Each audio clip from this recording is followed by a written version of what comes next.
President, thank you so much. Two questions, if you don't mind, Mr. President. First of all, Kamala Harris, you've been very blunt about how you feel about her mean, nasty, mad woman. Biden now saying... No, I haven't been blunt. I said she treated Joe Biden worse than anybody else. I watched those debates. They were very boring, but they were debates nevertheless.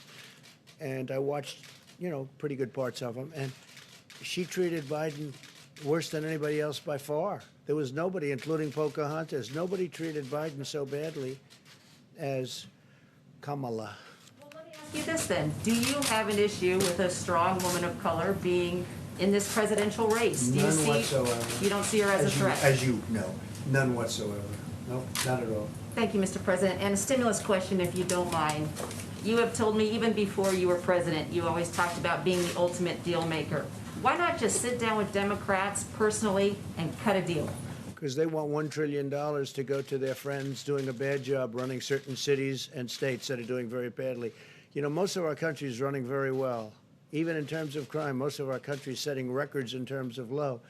But when you look at Chicago, when you look at what's going on in Illinois and New York and other places, both economically and in other ways, it's horrible. It's horrible. Look at Oregon. Look what's going on in Oregon.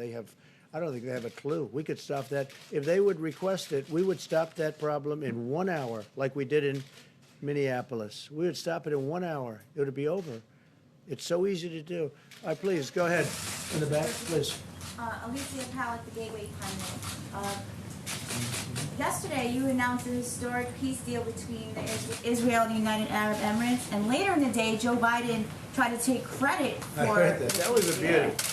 What's your We response? announced the deal, and I appreciate it. Even the New York Times gave it great coverage and editorials today. Wall Street Journal, Washington Post, everybody was saying great. And this is something we've been working very hard on. And I saw where Sleepy Joe tried to claim credit for it. And I'm trying to figure out how that one works. No, what he did is they made a terrible deal with Iran. And the deal was a horror show, and I ended it. They gave him $150 billion for nothing. They gave him $1.8 billion in cash for nothing. They got nothing from that deal except trouble. They did nothing. They're just like they've been weak on China. They've been weak on Russia. They've been weak on everyone, and they were the weakest of all on Iran. No, that was a great deal made by very talented people that work with me, and it's been praised all over the world. And what you'll see now is other countries will come into that deal, and you'll have peace in the Middle East. And Biden doesn't even know, he doesn't even know the name of the countries I'm talking about. Thank you very much, everybody. Thank you. Further complaints against Kamala Harris, Mr. President? Will you now denounce them?